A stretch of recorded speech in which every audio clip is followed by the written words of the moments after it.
Hey, it's Mike. I'm here to show you how to take your ordinary bug and turn it into something like this. Now, I don't know how to make a good video, but I do know how to pin bugs. So let's see how this goes. Okay, so to pin a bug, there are a few basic supplies we need. The first is some sort of styrofoam block. Once you start pinning smaller bugs, you might want to double layer because as you're pinning, you're going to be adding what we call brace pins. So just extra pins going into the styrofoam to help hold the bug and an actual pin through the bug. So the thicker the styrofoam, the better. Speaking of pins, I need insect pins, not just any old pins like quilting pins, those won't work. You need insect pins. Size 3 is a pretty good size for pinning your standard bug, but they do come in larger and smaller sizes. Forceps can be useful, not required. And then maybe most importantly, you need a bug. So here's a cicada I found dead on my porch actually today. And so when you get your bug, you want to make sure it is flexible because we're going to be moving parts around, and if it's brittle, everything's going to be snapping off.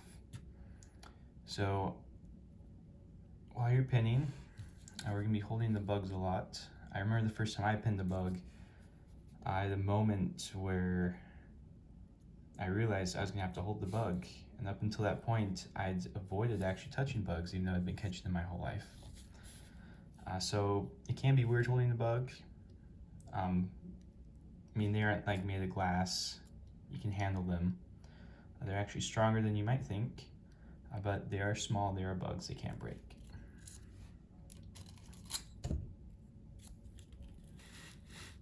Okay, so we have our bug, and there is a standard place to put the pin. So bugs have a head, thorax, abdomen. So we pin through the thorax, and the thorax itself is actually divided up into 3 more parts, and each part has a pair of legs, and we pin through the second part, so right above the middle legs. And you might think we pin in the middle, but we don't. We actually pin off to the side. The reason for that is bugs are symmetrical. If you pin right in the middle, that's line of symmetry, and if there's something there that's important, you lose that wherever the pin is. So on big bugs like a cicada, it's not too big of a deal. On smaller bugs, where the pin relatively is a lot larger, that can cause problems. So we pin off to the right. You could pin off to the left, but you might get funny looks from entomologists. To the right is standard. So also helpful are the wings are attached to that middle section too. So you can find where the wings are. So here's head, here's the first part of the thorax, and here's the second. So I'm going to take my pin. I'm just going to puncture through just a little bit. So bugs, they have an exoskeleton. So you can kind of think of them as kind of like an egg. They have a shell on the inside. It's not empty, but it's kind of where the soft guts are. So once you get the pin in, you can see you can kind of move it around still because we're just forming a hole through one side of the thorax. So I'm going to push it in gently until I feel it kind of stop. Now at this point, I'm going to look head on, make sure that my pin is perpendicular, and also from the side, you want to make sure that the bug isn't leaning forward or back. So once it all looks good, I'm going to take it and just push it through the rest of the way. So you can see as I push, the leg moved a little bit. So you see my pin came out right through the leg. Coming through the leg might not be ideal, but we have a leg on the other side. Now, once I'm going through, I'm gonna go through. Now with big bugs, you're gonna push through a little more than you might with a smaller bug. Now you still wanna have enough space to hold, but every bug in a museum collection is gonna have a label with the date and location and name of the collector. If there's no label, a museum isn't gonna want it. And then below that, there'll be a second label with the identification. So you want to make sure there's enough room below. Now, once we have that, we can go ahead and set it down, push the pin through until the bug's flat on the styrofoam. Okay, so now there are bugs here. We have to add some brace pins as it dries. So essentially the insides are going to kind of dry out, rot, but the bug, we can preserve them this way because they have the tough exoskeleton. So anything that can move, you have to assume will move. So the wings right now are in a really good position, but as they dry and the muscles inside dry, they could start to maybe fold out. So we're going to grab a few brace pins. So I'm going to stick some on either side of the bug just to hold it still. So I just have a couple pins there. They aren't going through the bug at all, they're just holding it. And then I'm going to set some by the wings. I'm going to angle them so they can't go up. Kind of form a tent to help hold the wings there as they dry. Now the legs of the cicada are mostly held under the body. Let's add a couple pins so that those legs can't come out. Now in museum specimens, you don't want to keep everything tucked in too close, but you do want to make sure that everything's fairly close because space is limited. So that you want to fit as many bugs as you can in the collection. And you also don't want anything sticking out because then it can get broken off easier. It's like the beetle I showed at the beginning of the video. This would not be good for the museum because that takes up a ton of space and the legs and antenna are very easy to break off. This would be more for display. So just like that, we've pinned our bug. We'll let it dry about a week. Then we can take out the brace pins, pull out the bug, and we're good. Now, once you do have your bugs pinned and laid out, go ahead, grab a little piece of paper, a pencil or pen, write out the date, location, and then your initials and last name, and then keep it with the bug. And then once it's all dry, you can get an actual label typed up and add it with the bug. But don't count on yourself remembering in a week where you caught this bug, because if you forgot about your bug drying and you come back in like a month and you don't remember, you still have a nice pinned bug, but it's not something you can give to a museum. Okay, so here's another cicada. I actually caught this or found it a year or two ago and it actually dried out. So I put it in some Tupperware with the wet paper towel, a little bit of nail polish remover to prevent mold. I left it there for about a day or two, I think 2 days. You can see it's a little more flexible now. So I don't have the collecting information for this guy, so it won't be good for a museum. So I'm gonna go ahead and kind of spread it out so that it could be like framed, put up on the wall or something. So I'm gonna start to pull the legs out a little bit, just with my hands. Now for these guys, I'm not gonna stick a pin through them.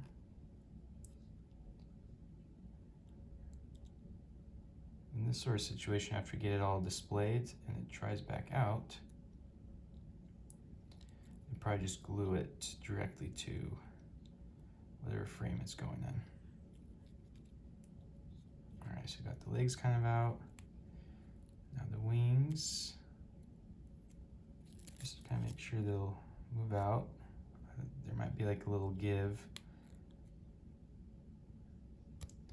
as you get it kind of flexed back out.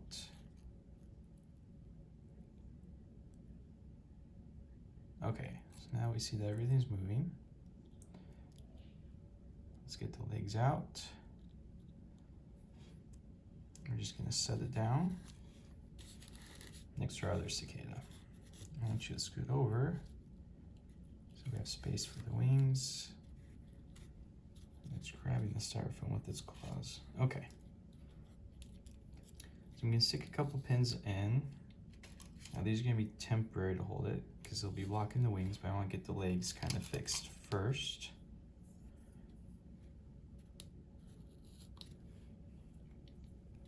So just use the point of the pen to kind of move the legs where you want.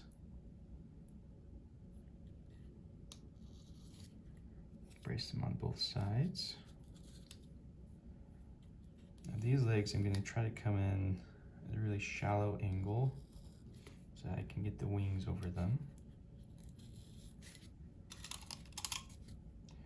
Now the brace pins, I'm using extra insect pins I have, but you could really use any pin for this because they aren't permanent. Anything going inside the bug has to be an insect pin, but brace pins you could use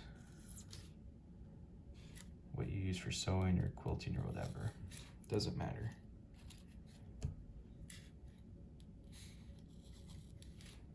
Okay, so I got the legs.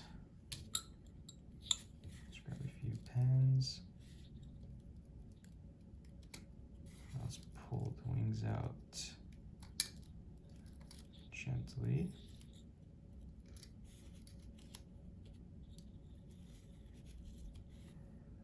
Okay, I'm not gonna get them all the way out yet because I need to move my other pins.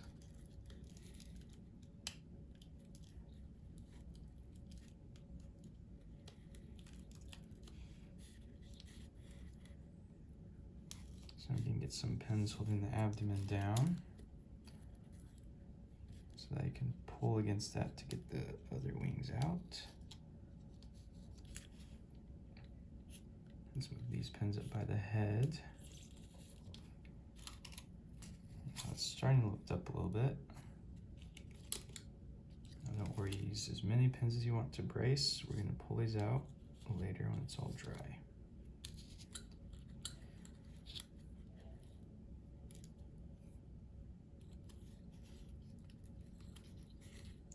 That leg pin, let's pull out.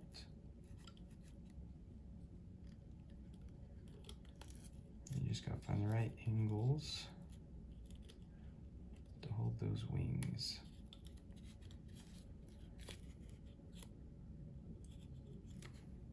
Okay, so we got one wing out. Now you can already see this cicada, good for museum, nice and compact. This guy is taking up a lot more space.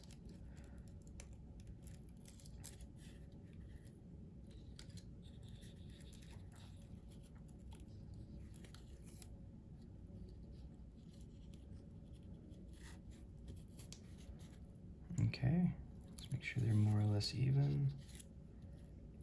Then we got the hind wings.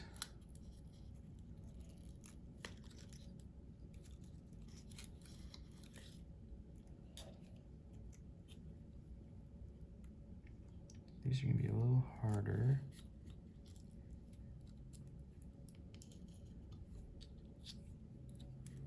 I might actually put a pin inside the wing a little bit.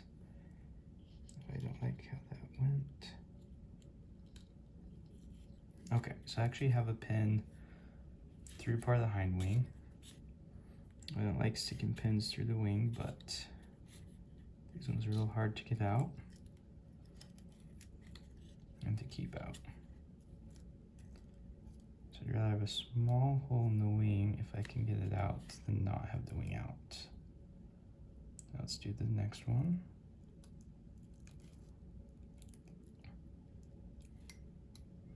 Oh, this is not going well. Most of my pinning has been in the museums. I'm not good at the display pinning.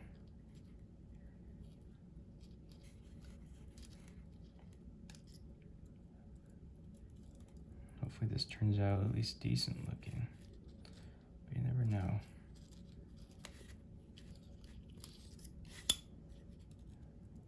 Feel free to move pins out of the way as needed. Okay, that's better. I think I knocked out an entire section of wing, but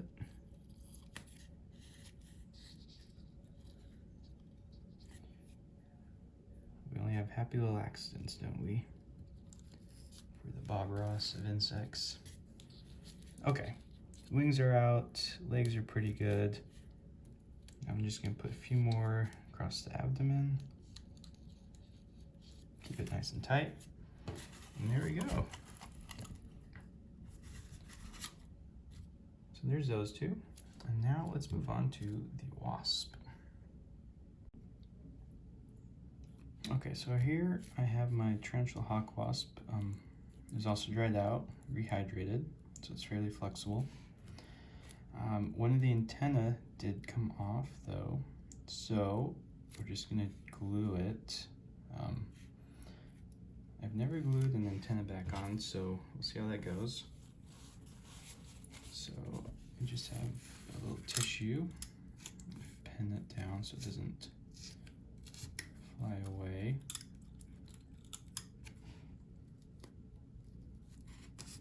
And I'm just gonna put a little dab of Elmer's glue. Unless it's all dried out. All right, let's get Elmer's glue that works. So just a little drop. I'm just gonna let that sit there and kind of start to dry. I don't want it too wet. I actually glue it.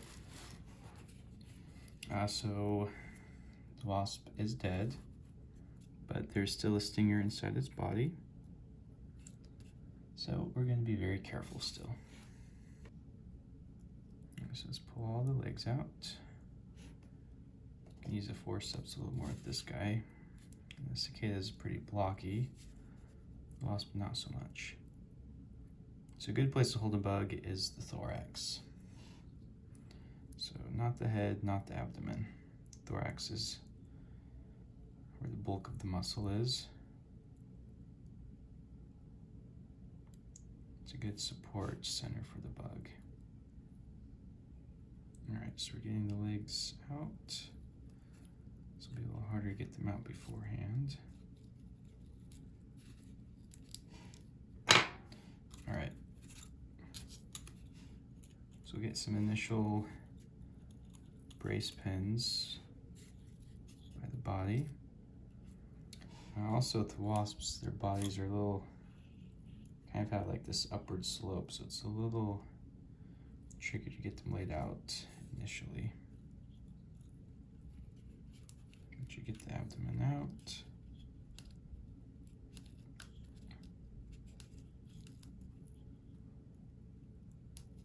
if I can have it flat against the styrofoam, I like that better. So I have a little more leverage as I'm pulling things out. All right, once again, these are temporary because we'll need to move those to get the wings out. And let's start pulling the legs out.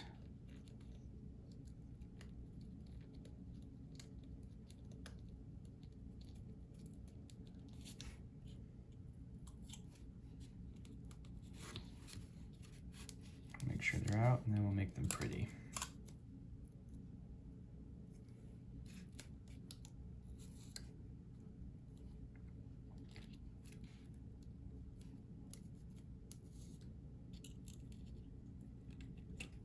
That pin in. Let's try to raise the wing up a little bit.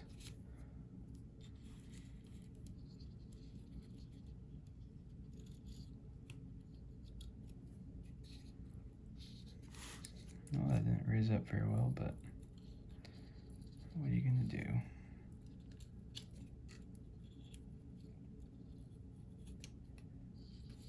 Okay, that looks, oh. So I'm just sliding pins under and coming in at an angle, kind of lifting up. Try to get the wings a little higher. If I wanted, I could probably get some sort of supports under the wings, but I'm here already making the video, so I'll just suffer through with the pins.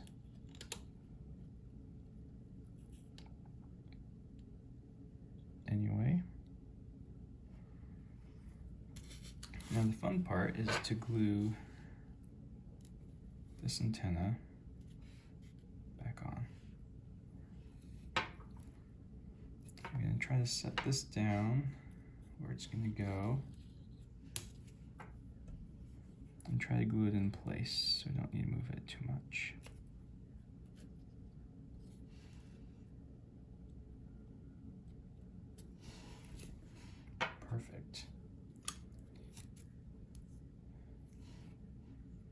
Now, Elmer's glue doesn't seem like the most permanent of glues, but for bugs, since it's washable, if you do need to get the part back off, you can wash it off. Alright, so I'm just gonna get a little bit of glue on the pen. And I just want to dab a little bit in there. I don't want to glue it to a pen. I don't want a huge glob of glue, as I think I just did both of those things.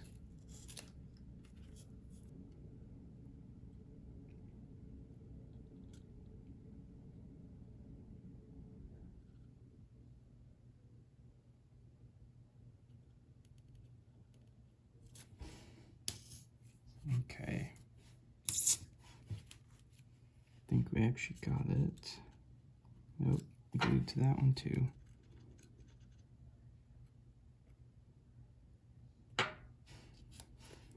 It appears that you should not take my advice.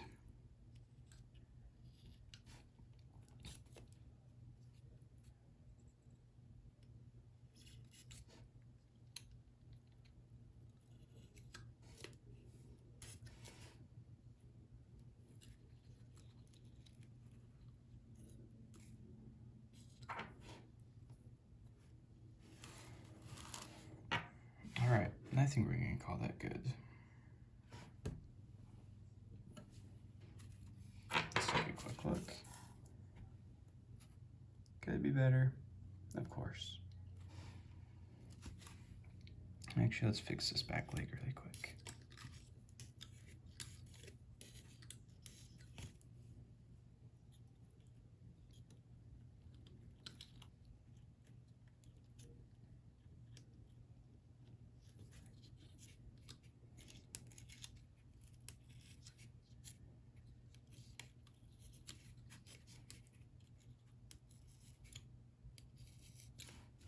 There we go. Better. Closer to symmetrical. Still cool looking. Cool bug. Amateur hour pinning. But I think we're still happy.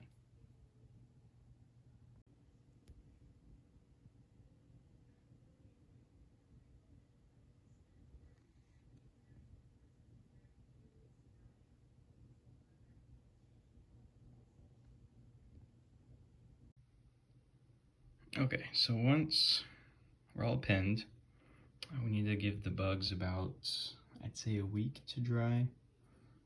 The wasp, the cicada, they rehydrated, probably be done sooner. The cicada, freshly dead, it'll probably definitely take a week. I mean, they're just sitting around. You can let them sit a little longer if you want. So set it somewhere cool, dry, not humid if you can. Let them dry. And if you have pets or kids, make sure it's out of reach of this, because like I said, these are sharp. You don't want a cat getting into them or a kid. So stick them up in the cupboard, top of a closet, somewhere out of reach. Hey, so it's been about a week or so let's go ahead and unpin some bugs and see how they turned out. All right, let's open up our box and take a look at our bugs. And yeah, they look just the way we left them, which is good. Didn't expect otherwise. So let's go ahead and start taking the pins out.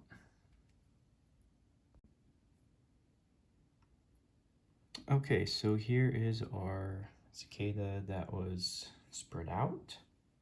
So let's just start pulling the pins out. So just pull them out the same way they went in.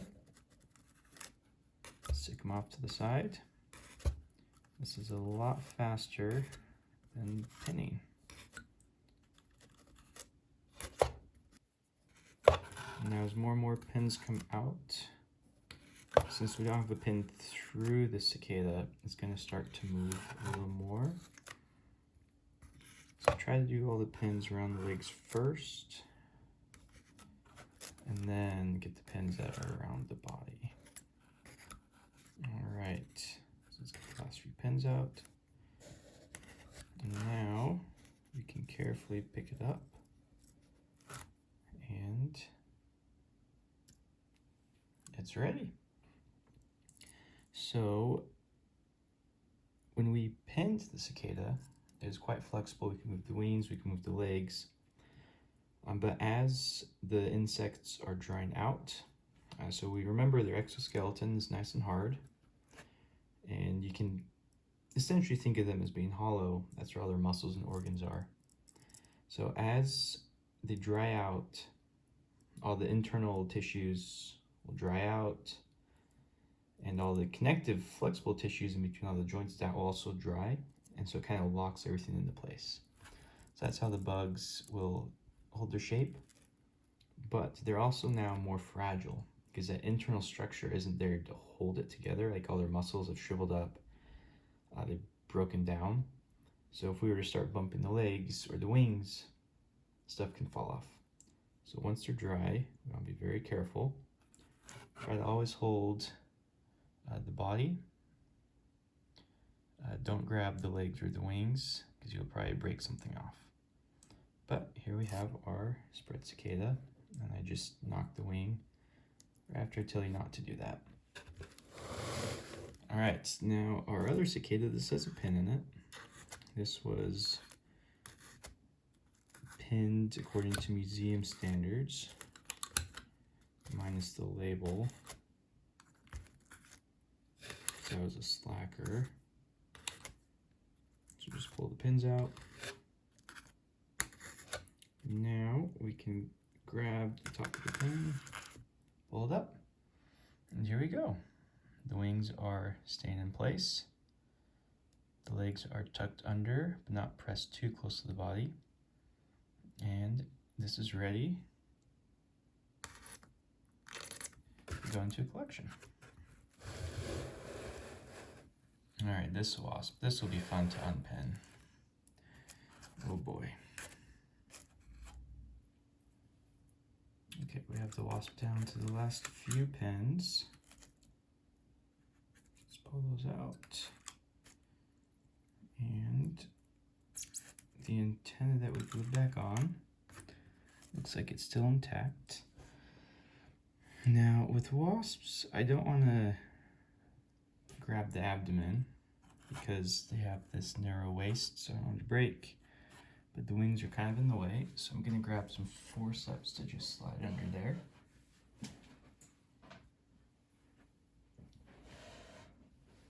Help lift this up, or I might just grab it.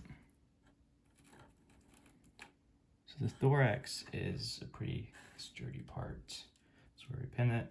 It's where the legs and wings and head and abdomen attach. So here we have our wasp.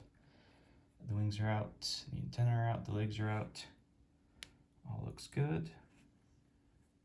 If we turn it sideways, we can see we can have that flat plane where the legs all kind of meet and the tip of the abdomen meets. And yeah, that turned out actually better than I expected, which is good if I'm putting this on YouTube. So I'm not ready to put these in a frame or anything right now. So I'm actually gonna add just a couple pins around the wasp to keep it in place. There's nothing through it, just a few pins to hold it still. And same for our other cicada up here.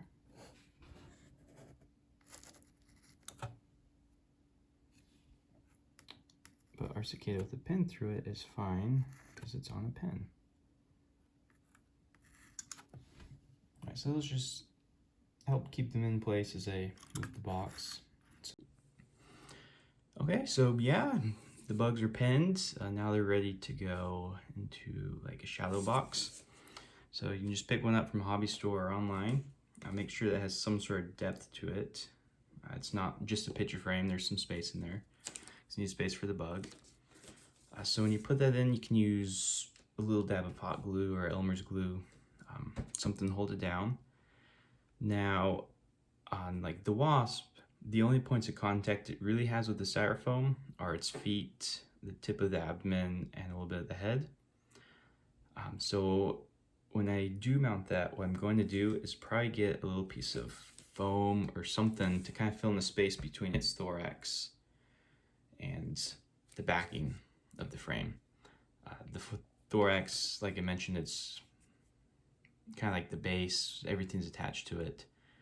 And so ideally you're gonna have that attached. So just get enough to fill in the space. You can glue that to your shadow box, glue the bug to it. If you want, you can add this small dab to maybe the legs to help hold it in place. And then you're good to go. Stick that up on your wall, get people excited about bugs, and keep catching bugs. Don't know what else to say. It's fun.